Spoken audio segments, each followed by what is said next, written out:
Dayusi sa katong last reunion or last meeting i-report sa inyong treasurer. So Dayusi, before ko na final account aning sa karon nga 2019 to 2024, ako gilugbak ang previous na ako na report. So, may come up nga na ako'y nakita nga discrepancy kay na ako'y ang akong forward na balance dirigikan sa kuan May 12, 2017. So, naa siya 20,000 nga discrepancy kay nasayong pa ako ang pag-copy. So, ako ang na-copy, kanila din mo pa na ito i-file ang ito ang mga records ba kay gamay pa lagi ang ito ang association. So, wapatay mga dagko kay mga deduction. So, ang akong na-copy sa previous na katong sa report na ko dito sa summer, ang akong na-copy na balance is ang 381,912.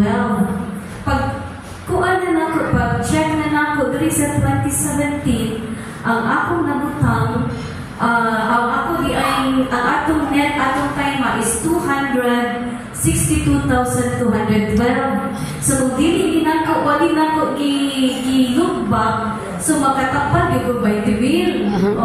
So karon ako sa gipatan-aw sa ni Junjun na maoy, I expect na si Junjun maoy kanang auditor. So mo to nga nakita na mo ang kanisiya. So amo na ni correct. So ang sa 2019 ang atong gi-forward na nga balance, so dili ang 381 kundi ang kanina 362. So ang ato ay ng balance forwarded karon, so ato na nang i-discuss karon. Okay? Sige. So magsugod na ta sa ato ang March, gikan sa March 2019, no, April 2019 to June 2024. So taas-taas yun ang ato ang kwentada ani karon labi pa nga naa tay mga claims. Kay atong 2017 wala pa magid tay mga dagko gid kayo pang mga claims, no? Kay murag wa pa magid kayo to establish na atong assistance. So karon mo ni ang atong monetary source of funds, no? So katong balance from previous report nga wala kong giingon ni mo na Lucine nga naani 20,000 na discrepancy. So giusab na siya. So instead na katong naa sa imong record, so 511,861.69. So instead of kanang amount nga naa sa imong record, so mo ni siya 511. So kani siya 511, ang 300,000 ana naka-time deposit na, so naka-lock-in na siya, unya roll up na siya every 6 months. So ang kanang sobraan ng 511 minus sa 300,000 na time deposit, so ang nagdagan na to ana ang 211,000, no? So arita sa ato ang income or rentals from April 2019 to June 2024. Kay akong last report is March 2019 month. So nag-start na karon sa April 2019 up to 2024 sa June. Kaya mo may gihatag na lista gikan sa Globe.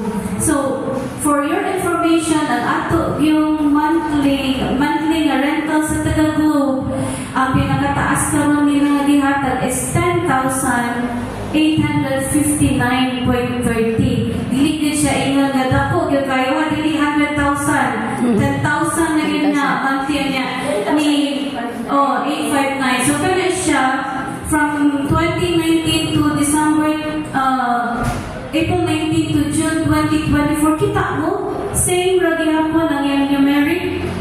Kay wa pa man tang maka-renew sa atong kontrata sa Globe. Tungod kay ang requirements nila grabe kaayo kaputi. In fact, nag-start ni sa kuan pag-process ay is ato pang 2022, 2023. So inana mo. So ang last nilang hatag nato katong sa March until now wa pa tatagain numero na ang naadila, no?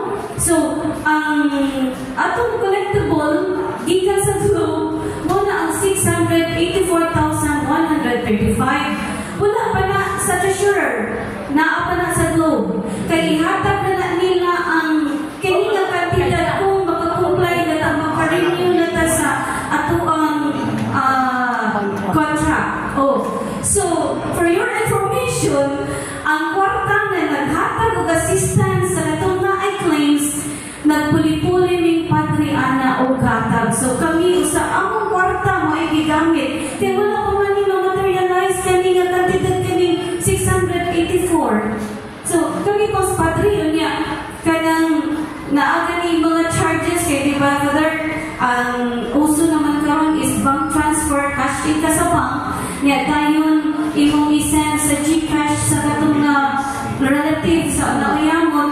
Di ba Father, namin mga transaction fees, pero wala na nga ginanamong i-appeal kay Morag. Kunti naman guys na nanon niya, makainom ka 5 pesos, 6 pesos, 8 pesos. Nahug na siya. Kami, ang treasurer o ang president, maoy na nag-abaga sa mga charges. Kaya wala namang libre-libre karon panahon di ba? O, naanong tayo na kuwan sa Palawan, kay mo na may uban ulit GCash, di ba? So, ang ato na yung pakita na rin na charges ang sa Palawan lang yun. Other than that, katong bank transfer charges, katong from GCash to GCash, wala na din na mag-i-appeal. So, ang muna na ng kung dili na kayo ayun mga iba-iba. So, ang muna na isagot, no? Bisag ang muang pangkwarta, ang gigamit ko sa kami na lang side and shoulder sa mga charges. Okay. So, mo ito, 684,135.90 ang atong